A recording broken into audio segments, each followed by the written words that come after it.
Jelas Tuhan itu datan kena kini rolan kino yang ngopo. Berarti sudah nggak perlu dibayangkan seperti apa dan dinyana seperti apa, nggak perlu. Tuhan itu satu hu itu kebenaran. Ya benar adanya kita dan benar hidup kita ini loh Tuhan.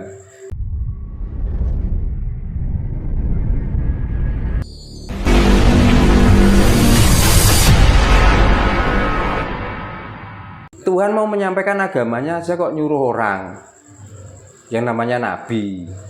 Mau menyampaikan fatwanya aja melalui malaikat. Kalau Tuhan bertemu langsung kira-kira isin tapi ya toh. Terus apa sulitnya?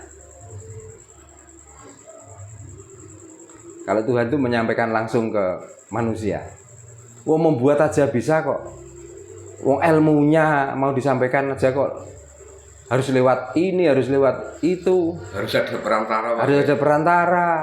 Kok lucu tenang. Nah, khawatirku Tuhan maklar, khawatirku. Gimana ini?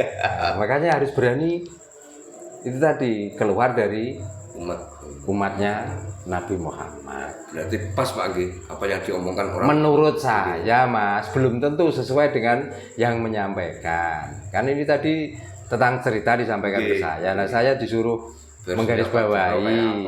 Nah, menurut saya itu seperti itu. Itu. Makanya kalau bisa otak dan pikiran kita itu jangan dikotori dengan hal seperti itu. Mendingan kalau kita bisa berbuat baik, berbuatlah. Kalau nggak bisa jangan berbuat jelek. Itu loh. Lah pulau-pulau dadi rong pulau bahasane wong Jawa. Pak awak dhewe iki sing nglakoni elek. Lah nek gak nglakoni elek awak dhewe iki jejere menungso. Oh manusia itu masih ada nafsu, masih ada keinginan. Daripada keinginan enggak tercapai malah membuat gerundel, membuat gak enak. Kan mendingan dilakoni. Dan dilakoni kan baru tahu nanti efeknya. Oh ternyata nek kita lakoni ku dadine elek, nek kita lakoni dadine apik. Kan supaya begitu. Orang tahu nglakoni kok muni elek. Nah, orang-orang yang ngomong kalau ini jelek dia nggak pernah ngerjakan. Goyang peceren ndak wis wonge. Dan wis tahu nglakoni ro efeke baru ngomong jelek. Jeleke diomongno tapi perilakunya dilakoni.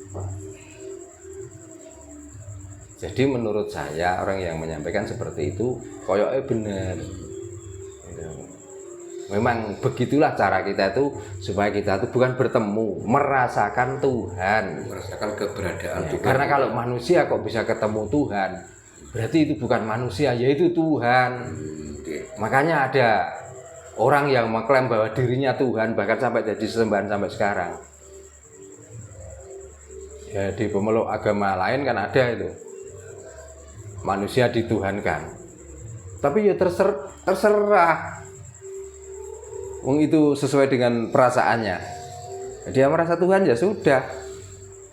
Bagi kita yang waras, ya gak usah ikut-ikutan nyembah Tuhan yang ngaku-ngaku. Jelas Tuhan itu datan kena kini rolan kino yang ngopo. Berarti sudah nggak perlu dibayangkan seperti apa dan dinyana seperti apa, nggak perlu. Tuhan itu satu hu itu kebenaran. Ya benar adanya kita dan benar hidup kita ini loh Tuhan. Segitu ra wis. Terus malah sapa to sing ngawiti kok wong terus mari golek Tuhan barang iku.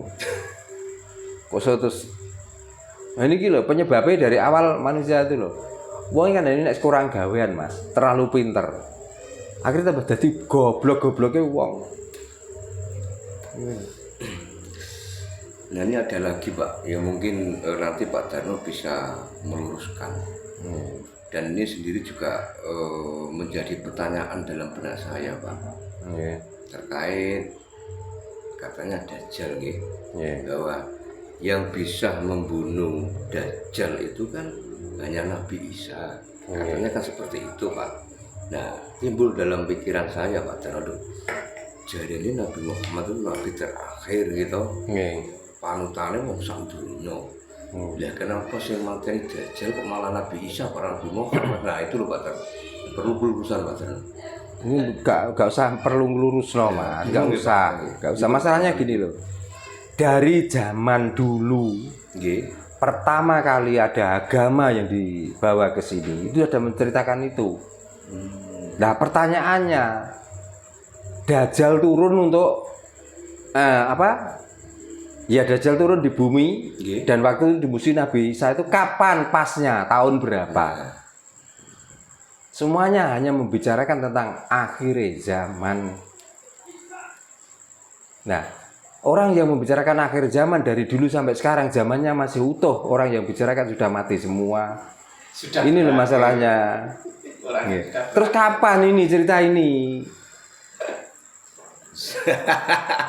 Sampai kena pulpen sing ngene cerita. Nah, makanya bahkan diceritakan bahwa dunia ini wis tuwek. Nggih. Dunia ini wis tekenan. Itu dari dulu kala. Karena orang yang cerita itu ternyata juga pernah dengar cerita dari orang terdahulu. Orang terdahulu juga pernah dengar cerita dari terdahulu. Orang yang terdahulu juga pernah dengar cerita dari orang yang dahulu kala. Jadi cerita ini seolah-olah itu di framing, ya, untuk bagaimana supaya orang itu percaya. Nggih. Nah, caranya bagaimana? Maka cerita ini diolah sedemikian rupa. Itu. Makanya sampai banyak orang-orang yang hidupnya itu sebenarnya dibilang pas-pasan juga bahkan kurang. Nggih. Karena takut dengan akan terjadinya seperti itu. Akhirnya juga maju. Nah, untuk apa kerja? Nanti kerja tiwas kita menumpuk harta tiba-tiba kiamat. Percuma. Akhirnya apa? Wis gak usah kerja lah. Wis ndikir wae, umak-umik wae bentino. Nggih. Akhirnya apa yang terjadi? Umat, Pak. Tanggane wis do keringetan do sawah. Wis do macul. Dene seenak-enakan lungguh mbek umak-umik. Akhirnya tetanggane berhasil dengan pertaniannya, dengan usahanya, sudah bisa beli sepeda motor, sudah apa? Dia masih mempertahankan sepeda ontel sing pateke wae ora ana ditaleni kawat. Nah, ini ajaran ini kalau nggak segera diluruskan, maka orang-orang Nusantara, terutama orang-orang Jawa sing lagi kumat, sama saja dengan memelihara kemelaratan yang berlarut-larut. Karena dogma-dogma yang menakutkan itu. Kita nggak usah ngomong begitu. Kalau alam ini menghendaki, nggak usah direncanakan, nggak usah dirancang. Contohnya Gunung Merapi, contohnya Gunung apa? Bromo. Bromo, nggih. Ya. Direncanakan, dirancang ini akan begini. Tiba-tiba yang rencanakan keselen, gunungnya lagi meleduk. Nah itu loh. Nah makanya kalau gak pengen kena erupsi dari gunung itu, jauh-jauhlah membuat rumah dari gunung yang berbahaya itu.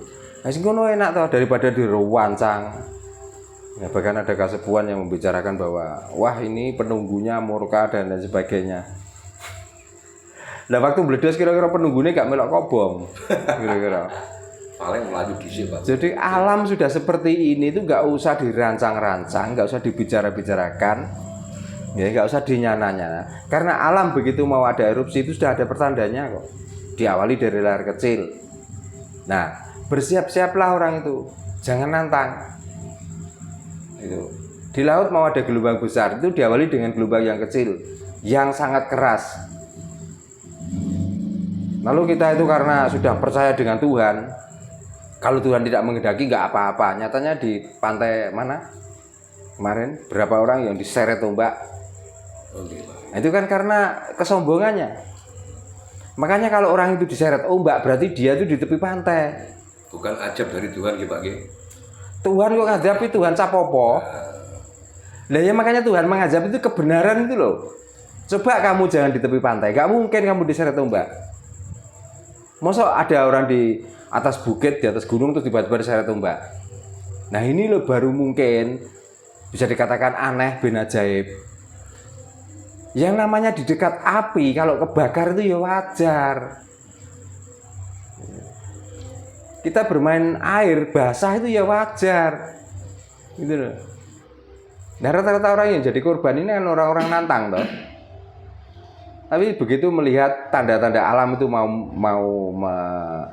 lahar, mau ada apa saja. Kalau kita masih ada kesempatan menyingkir dari tempat-tempat yang bahaya itu, kan aman. Tsunami Aceh. Tapi kalau otaknya sudah kotor, otaknya masih kebuka dengan kotoran-kotoran sampah itu tadi, sudahlah nanti kalau Tuhan nggak menghendaki, nggak apa-apa kita, aman. Karena takdir itu ditentukan oleh Tuhan. Aneh kebelkan lahar melomot. Nah inilah yang perlu supaya kita itu keluar dari ajaran Nabi Muhammad tadi. Atau kita itu harus kafir, atau kita harus berani mati. Nah itu diantaranya. Supaya kamu itu tahu kesatuan, kebenaran yang sebenarnya. Gitu. Kalau alam ini kita lawan, apa yang terjadi? Tuhan ini kebenaran satu, mati kita. Ini loh.